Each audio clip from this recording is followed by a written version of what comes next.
News 18 India।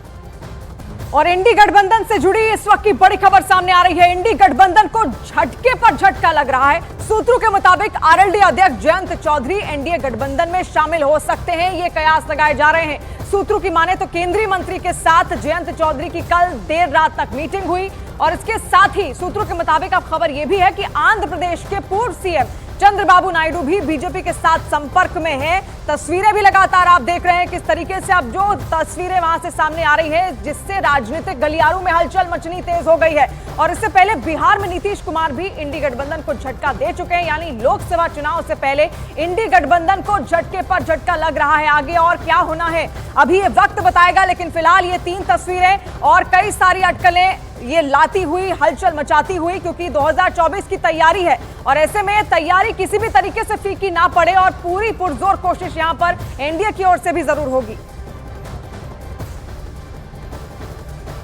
2024 के लोकसभा चुनाव से पहले विपक्ष के गठबंधन को लगातार झटके पर झटके लग रहे हैं। राज्यों में क्षेत्रीय दल गठबंधन से लगातार किनारा काट रहे हैं।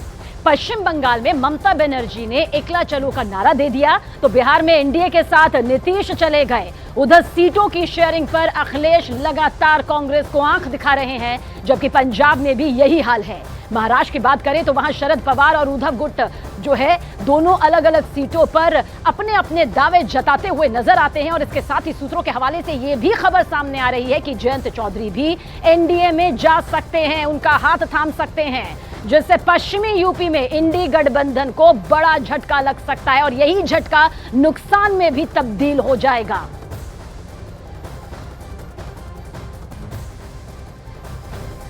और उधर जयंत चौधरी के एनडीए में शामिल होने की अटकलों के बीच समाजवादी पार्टी की नेता डिंपल यादव का बयान भी सामने आया। उन्होंने कहा कि जयंत चौधरी इस तरह का कोई कदम नहीं उठाएंगे जिससे किसानों का नुकसान हो।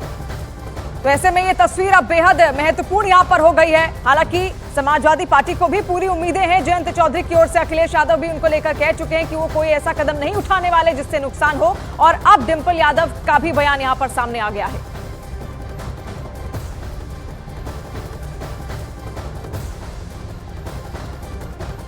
मैं नहीं मानती कि जो आरएलडी के जो मौजूदा जो नेता हैं जयंत चौधरी जी, जो राज्यसभा मेंबर भी हैं, वो इस तरह का कोई कदम उठाएंगे जिससे सीधे किसानों को क्षति पहुंचेगी।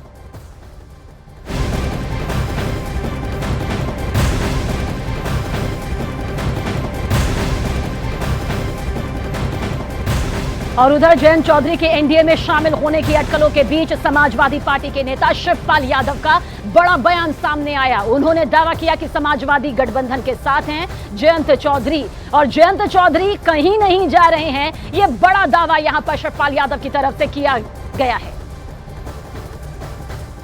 केवल भारतीय जनता पार्टी के लोग भ्रमित कर रहे हैं।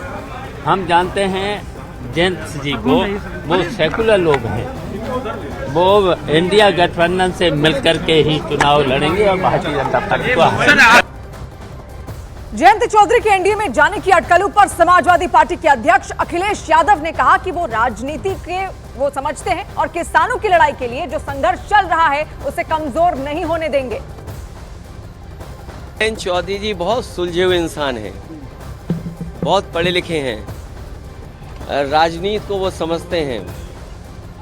मुझे उम्मीद है कि किसानों की लड़ाई और उत्तर प्रदेश की खुशहाली की तरफ जो संघर्ष चल रहा है, उस लड़ाई को वो कमजोर नहीं होने देंगे। तो अटकलें लगातार लगाई जा रही हैं कि एनडीए में शामिल हो सकते हैं जयंत चौधरी और ऐसे में अब तमाम प्रतिक्रियाएं भी लगातार सामने आ रही हैं और समाजवादी पार्टी लगातार उनको कह रही है कि वो समझदार हैं, ऐसा कोई कदम नहीं उठाएंगे जिससे नुकसान हो या फिर किसानों को नुकसान हो। और अगर आरएलडी एनडीए में शामिल होती है तो क्या होगा ये भी आप समझिए। मिलन 15 साल बाद होगा और 2009 के लोकसभा चुनाव में बीजेपी आरएलडी साथ लड़ी थी। 2009 के लोकसभा चुनाव में आरएलडी के 5 सांसद बने थे और अजीत सिंह यूपीए में गए और केंद्रीय मंत्री बने थे। एनडीए में आरएलडी के शामिल होने की चर्चा अब तेज है और सूत्र ये बताते हैं कि बीजेपी की तरफ से आरएलडी के विलय की शर्त रखी गई है। सूत्र ये भी बताते हैं कि बीजेपी से जयंत चौधरी ने 7 सीटों की मांग की है। और अब आपको बताते हैं कि आरएलडी के एनडीए में शामिल होने के बाद लोकसभा चुनाव के अंदर आखिर कितना कुछ बदल जाएगा, क्या कुछ यहां पर वो बदलाव नजर आएंगे, वो आपको बताते हैं। दरअसल पश्चिमी यूपी की 12 सीटों पर आरएलडी का प्रभाव, जिसके साथ आरएलडी उसका पलड़ा भारी यहां पर रहेगा। वहीं मुरादाबाद मंडल की सीटों का जिक्र करें तो इस पर आरएलडी की अच्छी पैठ है, अच्छी पकड़ है। साथ ही आरएलडी के साथ से बीजेपी को मुरादाबाद मंडल में जीत हासिल होती हुई नजर आती है। अगर ये सियासी समीकरण यहां पर बनते हैं तो यकीनन ये नतीजे के तौर पर सामने आ सकता है। और आरएलडी यानी राष्ट्रीय लोकदल के बीजेपी से हाथ मिलाने की संभावनाओं पर केंद्रीय मंत्री अनुप्रिया पटेल का बयान सामने आया। अनुप्रिया पटेल ने कहा कि पीएम मोदी का टारगेट 400 पार जरूर पूरा होगा। Our NDA gets even stronger. Although Prime Minister has already announced on the floor of the House that NDA would be 400 plus in the next upcoming elections, and we welcome any move from any party to come and join the NDA and contribute towards fulfilling the vision of Viksit Bharat by 2047. Thank you.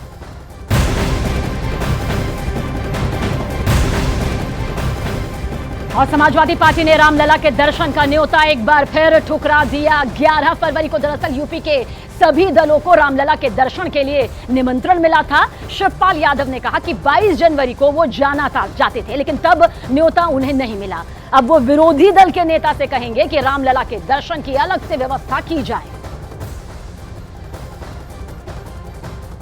11 तारीख को कोई हम लोगों का औचित्य नहीं बनता है। मैंने देखिए 11-22 तारीख के प्राण प्रतिष्ठा के समय के लिए कहा था, तो खुद ही अध्यक्ष जी को नहीं निमंत्रण मिला था, तो हम लोगों को कहाँ ले जाते। लेकिन हम अपने नेता विरोधी दल को कहेंगे हम लोगों के लिए अलग से व्यवस्था कराएं, तब जाएंगे हम।